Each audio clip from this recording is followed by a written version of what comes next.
in progress back on Play It Forward with CLS Sandoval, a multi-passionate filmmaker. I love that term. Producer, writer, actor, singer. Thank you for being here, CLS. Thank you so much. It's my pleasure to have you. We had a nice chat. You're very smart, articulate, you know the deal, and I'm looking forward to asking you questions. Secrets and Lies is what we're going to be talking about. Before we do, would you like to introduce yourself or the film in any way, or both? Sure. Yeah, absolutely. I'm CLS Sandoval, originally from San Diego. I'm in Los Angeles now, and I would definitely call myself a multi-passionate or a multi-laner.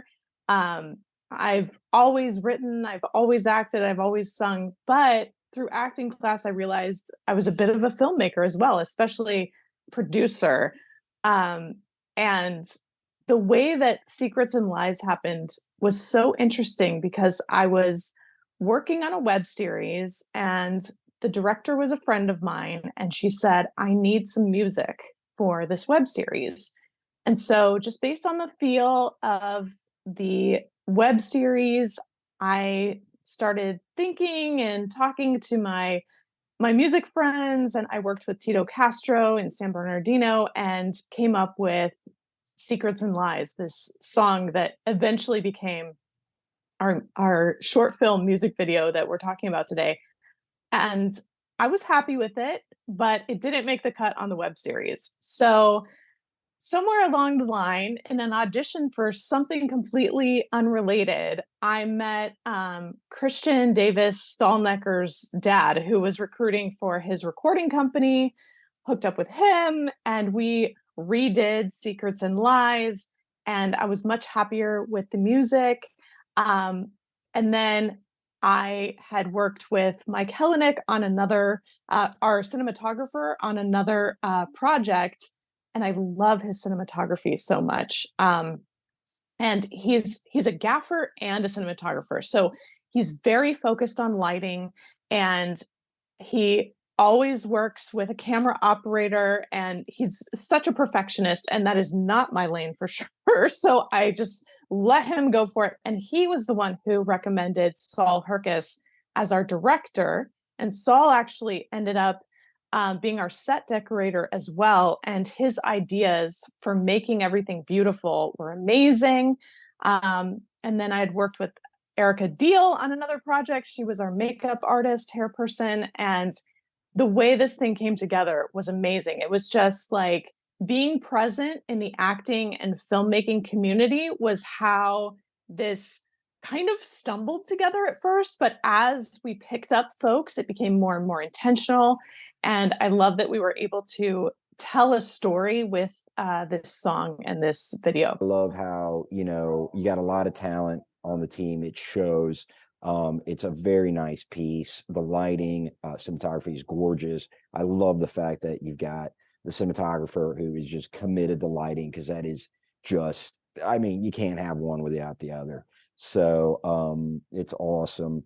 The first question, it's a pretty, I think any person who experienced any sort of heartbreak dealing with love can totally get down with this. All of us at some point through our adolescence, through adulthood, have dealt with this once, twice, or multiple times. Some people never get out of this awful cycle, in my opinion, that can be brutal.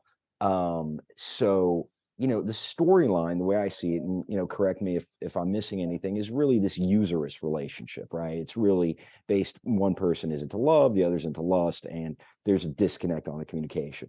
Those relationships can work as long as everybody's on the same page with one or the other. And if they're not, ideally you have both. And if they're not, you got issues. So Right. How'd I do? I think that's an excellent analysis of the storyline there, because it's absolutely, my character is basically reflecting on this relationship, and she's saying that what was promised is not what was delivered. But I think there's something going on with her too, because especially at that very end where she kind of like, she's supposed to be sleeping, but she opens her eyes like, I don't know. So, Well, that's, I caught that. I caught that tip, and I'm glad you reminded me because after watching it last night, I'm thinking to myself, wait, I like to reflect on the movie at least a day in advance. And then I'm watching it, and something came to me, and I'm like, all right, this is an interesting thing with the audience she's doing. In this video where you have the lead character Mhm. complaining about a useress being used, right? Yep. Relationship. How is she treating the audience? Right. Right. And what is the visual field in the viewer's mind? Well, she's seducing them, right? There's a Yes. seductive kind of thing going on. So who's getting used is a question that's raised in the end of the video.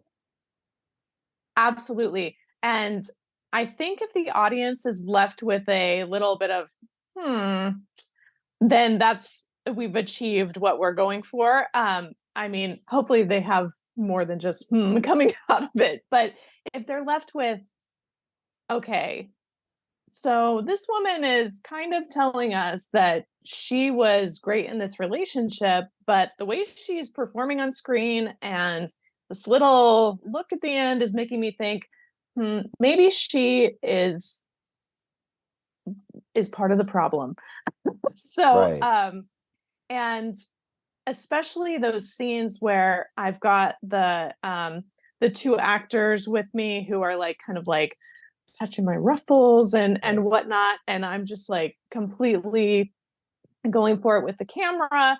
I think that that's one place where the audience might go, I don't think that she's really fully being honest with us. Right. And that kind of unreliable narrator and questioning, um, it's intentional there. I think it's in the lyrics of the song as well, um, but it's definitely in the visuals of the video. And what I love about this video is that I'm able to highlight those passions all at once. So on the filmmaking side, I think I'm a pretty good producer, pretty good line producer, but I know I'm not a director. I know I'm not a cinematographer, all of those kinds of things.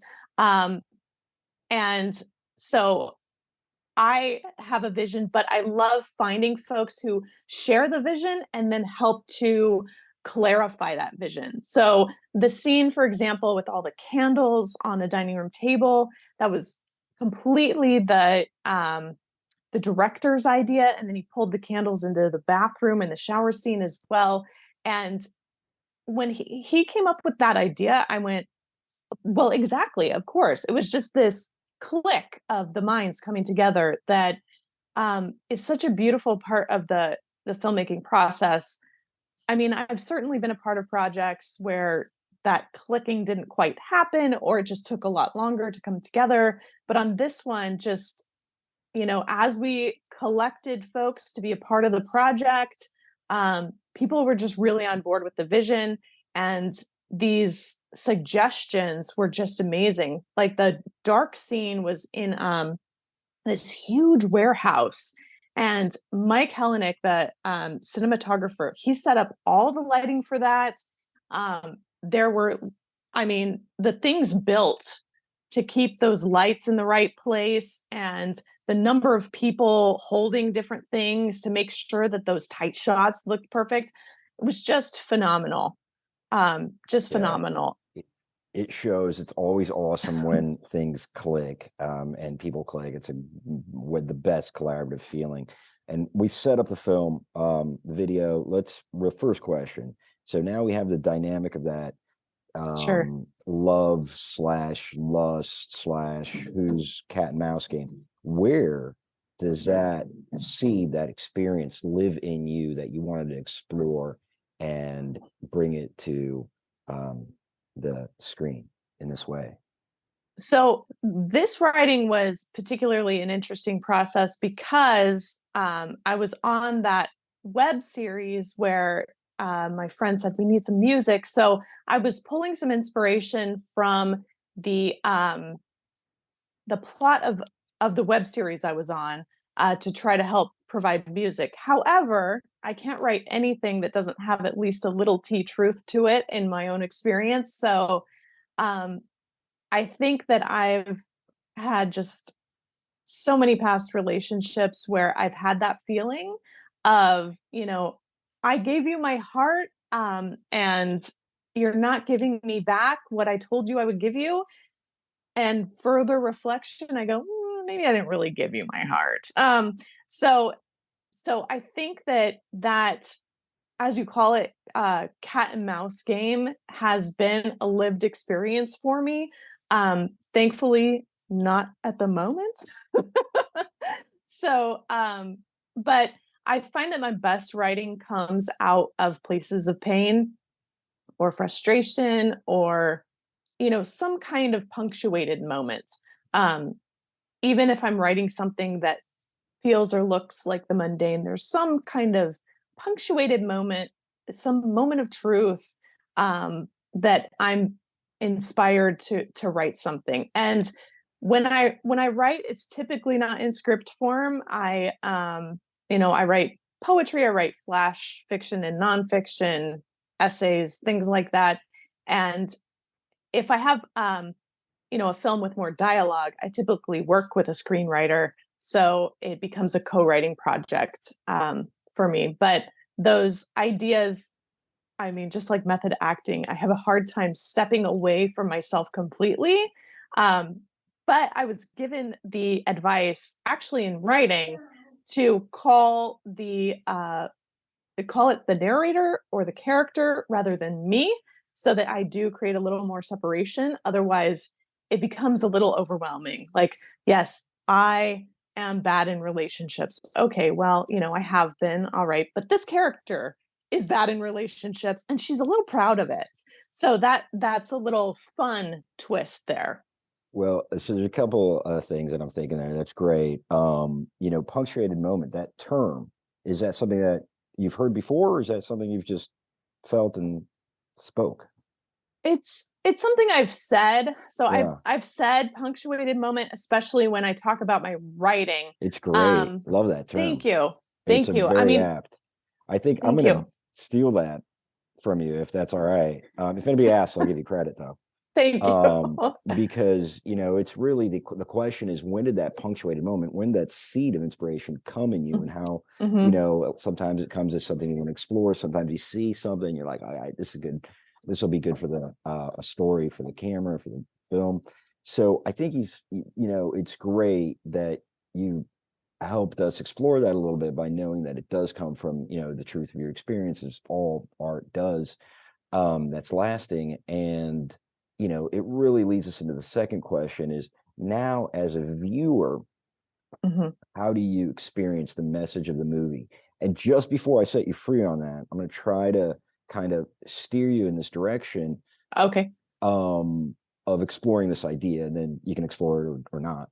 But as you were speaking about where it came from, and um, I think you might have said the word fun around how this person is proud of, maybe not being completely transparent with the audience. I'm like, oh, okay, that sounds like power. That sounds Oh like all yeah. of a sudden now we're, this movie is about this music video is about power, Mhm. and the whole S&M stuff and all the visuals that go into it, is about power. And how is it, that you spoke about your experience? Well, maybe I reflect I didn't completely get my heart. It's like, how do we match up with certain partners maybe in our life in the past that we've wanted to take some of their power in some way? Maybe we want to take like them as a way of us feeling better about ourselves. So you can run with that, or you can go completely in your own direction. The message of the film. I do think that the message of the film has a lot to do with power, feeling empowered. Um, if I was to sit down with this character and chat with her, I might suggest that this feeling of power is fleeting. But in that moment, I do think that she feels like, "Oh, I got you," because um, she's expressing, I was completely genuine and you were not. And then she's kind of winking at the audience, like, I'm going to get him.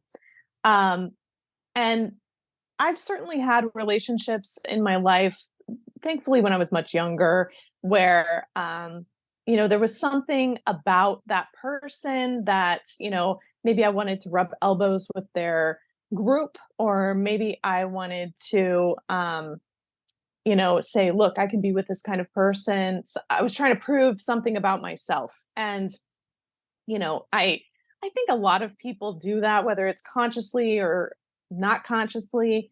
And, years and years of reflection later, I can say, oh yeah, that's what was going on there. But we hook up with people for all different kinds of reasons. And I do think that there's a lot to do with power there in the film. Yeah, thanks for sharing that. I mean, very much part of the human experience for all of us, growing up, maturing. Um, the that part again at the end really kind of has that vengeful kind of element to it. Um, the last question I'll play forward. Since making this artwork, how have you been changed as a person? That's a great question. So, this experience changed me in a way because I couldn't believe how many people showed up for me, for this project. And I'm sure they showed up because they were passionate about the project, that, they wanted to be a part of something. But I absolutely took it personally. They showed up for me. I had an idea and other people got on board. Um, Not to say like, "Ooh, I'm so great," but it was so touching and actually humbling to me that so many folks were like, "Oh yeah, we can make that work. Oh, I like your song."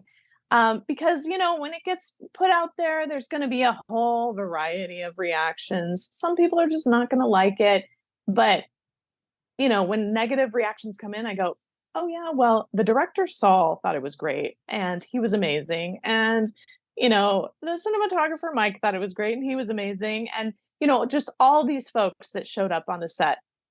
And every time I make a film where no huge dramatic like breakup happens, I'm just really humbled as a person, and I'm so grateful. Um, when I look at the art and I'm able to step away from it and kind of look at where I was in the writing of that, like each stage of the process, I'm in a little different place, right? So the writing of it, I'm in one place, and then once we get to the recording, and then once we get to the filming and the editing and sending it out to festivals and having folks like yourself watch it, you know, I've got a new layer of reflection to put on the film, and it becomes something totally new. So I'm really glad I'm not me myself. I'm not in that place anymore. But I also feel really excited that I can still play that character. And I could probably play it better now because I've had this time to reflect and really um, think about it. And I I love making films and working with people who are so passionate. Um, so yeah, I think every film project changes me a little bit to make me more excited to be a part of this whole family that you create on set. Confidence, experience, growth, wisdom. CLS Yeah. Sandoval, multi-passionate filmmaker, producer, writer, actor, singer. Thank you so much for being on Play It Forward.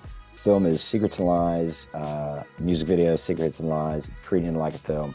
James Storm nominated you. Thank you again. Till next time, everybody. Thank you. Bye, CLS. Bye.